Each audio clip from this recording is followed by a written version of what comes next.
Hace 2000 años, el mapa de Europa no se parecía en nada al que vemos hoy. Las tribus a menudo viajaban entre territorios sin residentes permanentes. Esto continuó hasta entre los siglos V y VI de nuestra era. La mayoría de los pueblos finalmente se asentaron, formando los primeros estados europeos. De hecho, precisamente este largo proceso recibió el título de período de migración. Todo se remonta al poderoso Imperio Romano, que ocupaba media Europa. Los demás territorios estaban habitados por los que los romanos llamaban bárbaros. Los romanos los miraron con altivez. Incluso el mismo nombre de bárbaro surgió de cómo los romanos exageraban su lenguaje. Pero a pesar de esto, los romanos consideraron a los bárbaros buenos guerreros y los reclutaron para el servicio romano. Destacaron especialmente la militancia de las tribus germánicas. Los romanos los encontraron por primera vez cuando los Cimbri invadieron los territorios de Roma. Al carecer de suficiente tierra en casa, los Cimbri decidieron cruzar los Alpes hacia las tierras fértiles de Italia. En el camino, robaron a los galos, que huyeron a la protección romana. Esta invasión casi revirtió la distribución de las fuerzas y territorios europeos. Durante un tiempo, surgió un reino germánico a orillas del Mediterráneo, y Roma, por primera vez en los últimos 100 años, recibió un enemigo digno que estaba invadiendo Italia activamente. Solo 12 años después, los romanos pudieron derrotar a los Cimbri. Pero incluso entonces, apreciaron la valentía y la beligerancia de los antiguos alemanes. Posteriormente, Julio César formó unidades de jinetes germánicos en sus tropas. El emperador Tiberio creó el cuerpo de guardia germánica para su protección. El buen clima contribuyó a la prosperidad de los antiguos alemanes. La cantidad de cosecha aumentaba anualmente y con ello también aumentaba la población. Con el paso del tiempo, los antiguos alemanes empezaron a quedarse sin tierras y decidieron trasladarse. En los años 70 de nuestra época, los godos se trasladaron de Gotland a la costa del Vístula, ocupando los territorios donde vivían los pueblos eslavos.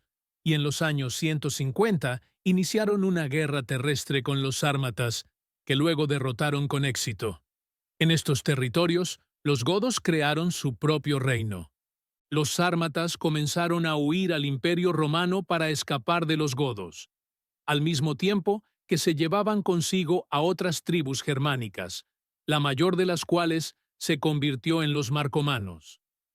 Los romanos no estaban muy contentos con los nuevos habitantes, por lo que comenzaron guerras que se prolongaron de forma intermitente durante 14 años.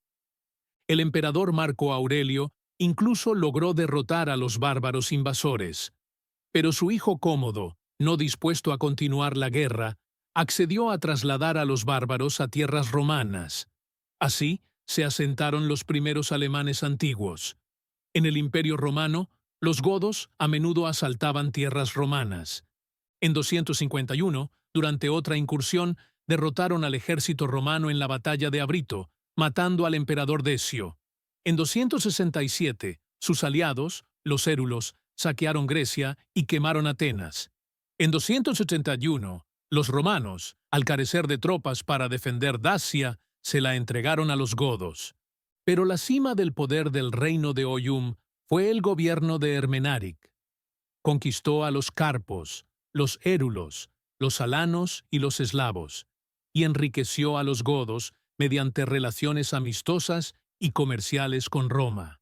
En Constantinopla incluso apareció una unidad mercenaria del guardián gótico que custodiaba el palacio imperial.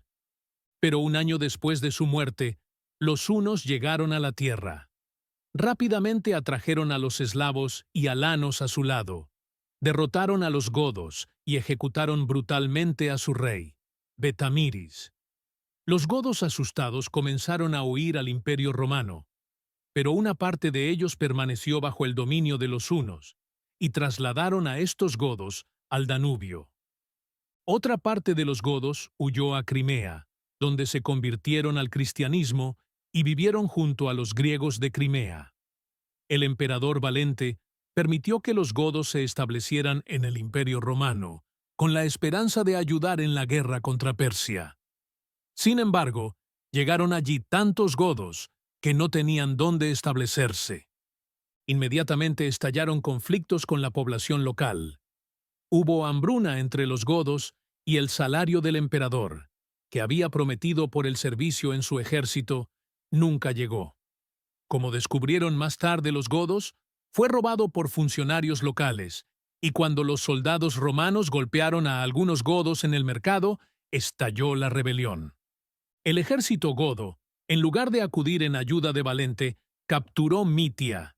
El emperador tuvo que regresar con un ejército a Europa. Se encontró con los godos en 378 cerca de Adrianópolis. Su ejército estaba cansado de la larga marcha, y todos los mercenarios germánicos habían desertado y se habían pasado a los godos. Por lo tanto, en vísperas de la batalla, los romanos sufrieron una aplastante derrota y el emperador Valente murió. Después de esto, durante 4 años, los godos saquearon los Balcanes y los romanos intentaron, sin éxito, detenerlos. Esto solo lo logró el emperador Teodosio, quien dio a los godos el derecho a residir en las tierras del Imperio Romano a cambio de servir en su ejército. Los godos eran famosos por su fiel servicio a Teodosio, especialmente en la represión de civiles. Incluso llevaron a cabo una masacre en Tesalónica con su permiso. Cuando estalló el descontento con los funcionarios imperiales y cuando Eugenio se proclamó emperador de Roma, los godos se pusieron del lado de Teodosio en ese momento. Alarico, que estaba destinado a pasar a la historia como el primer gran rey de los visigodos, estaba listo para liderar. Su ejército godo jugó un papel clave en la derrota del usurpador Eugenio en la batalla de Frigidus, pero al mismo tiempo sufrió enormes pérdidas. Teodosio prometió un pago a los godos, y a Alarico se le prometió un ascenso al puesto de Magister Militum. Pero nunca cumplió sus promesas. Cuando el emperador murió, los godos se dividieron. Una parte fue al Danubio a los hunos, y la otra parte, bajo Alarico, invadió y saqueó Grecia. El comandante militar Estilicón comenzó a defender el imperio romano de los propios godos. Mitad romano, mitad vándalo, expulsó a Alarico de Grecia y derrotó 2 veces a Alarico durante su marcha hacia Italia. Reprimió las revueltas contra los romanos en África y luchó con otras tribus germánicas. Por iniciativa suya, la capital se trasladó de Roma a Rávena. Posteriormente, invadió las tierras donde se asentaron los godos.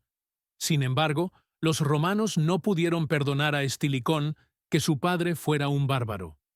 Los senadores conspiraron contra él, y los romanos comunes y corrientes lo acusaron de invadir a los bárbaros como si él mismo los invitara a atacar Roma. El emperador Honorio, bajo presión de los senadores, finalmente ordenó a los soldados que mataran a Estilicón. En 406, cuando Estilicón luchó contra Alarico en Iliria, los hunos expulsaron a los vándalos de sus tierras. Los vándalos se aliaron con los alanos y los suevos, cruzaron el Rin y comenzaron a saquear la Galia desde Roma. Las tropas no vinieron a defender la Galia. Luego, el comandante de las tropas romanas en Gran Bretaña, Flavio Constancio, con su ejército abandonó la isla para derrotar a los bárbaros en el continente. Así, Roma retuvo la Galia, pero perdió para siempre Gran Bretaña. Los vándalos, alanos y suevos huyeron a España, donde se les concedió la residencia a cambio de servir en el ejército romano y en la Galia. Los propios romanos invitaron a los francos con la condición de que vigilaran la frontera romana. En 411, los borgoñones que huían de los hunos también huyeron a la Galia, donde establecieron su reino. Cuando Alarico se enteró de la muerte de su rival Stilichel, reunió tropas, invadió Italia, derrotó a los romanos y sitió Roma. Las largas negociaciones, que duraron casi un año, no tuvieron éxito y los godos comenzaron a asaltar la ciudad. Después de muchos intentos, los romanos abrieron las puertas de la ciudad con sus propias manos con la esperanza de salvarse. Pero los godos capturaron y saquearon la ciudad. Hacía 800 años que no se producía tal profanación en la historia de Roma. Sin embargo, este fue el final del largo viaje de Alarico, y murió de malaria poco después de tomar la ciudad. Después de su muerte, los godos volvieron a perder la unidad. Algunos de ellos fueron a Panonia, que estaba bajo el dominio de los hunos. Otra parte de los godos estuvo recuperando el sur de la Galia de manos de los romanos durante 8 años.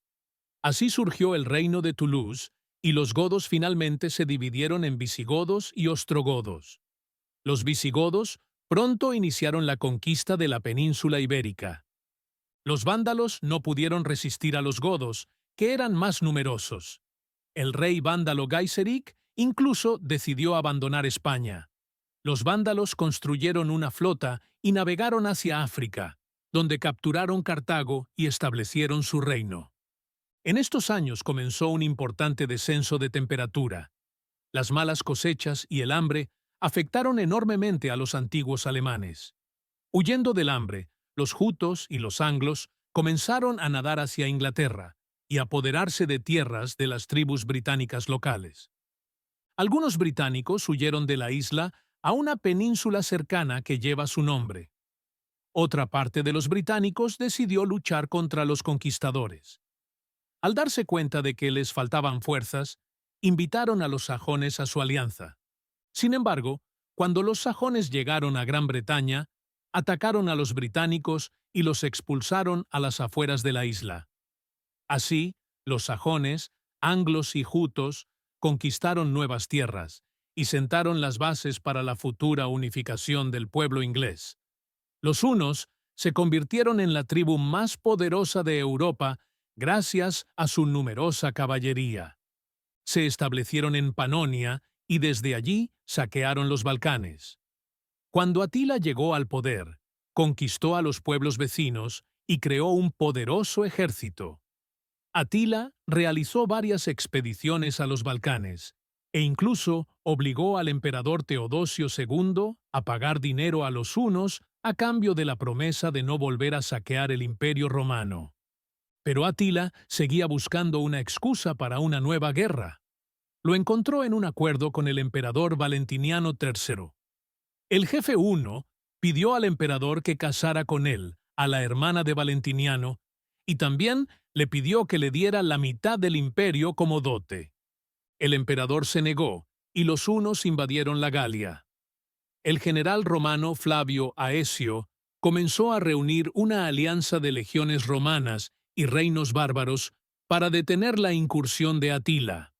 En 451, su ejército se enfrentó a los hunos en las llanuras catalanas. La batalla duró 4 días y fue la batalla más grande de aquellos tiempos. En esta batalla participaron prácticamente todas las tribus bárbaras. A veces, una tribu estaba en ambos lados de la batalla. Los ostrogodos lucharon por los hunos y los visigodos lucharon por los romanos. Según la crónica, fueron tantos los muertos que los cuerpos de los soldados formaban cerros. El hijo de Alarico, el rey visigodo, Teodorico, murió en la batalla. Por este motivo, los godos se retiraron del campo de batalla. Los hunos abandonaron la batalla esa misma noche. Al año siguiente, los hunos volvieron a invadir el Imperio Romano e incluso sitiaron Roma. Solo gracias al Papa León I y al precio de un gran rescate se convenció a Atila de no apoderarse de la ciudad. Pero los hunos todavía saquearon pequeñas ciudades de Italia. Cuando los hunos se acercaron a Aquileia, los lugareños huyeron a las islas de la Laguna Marina, donde fundaron Venecia.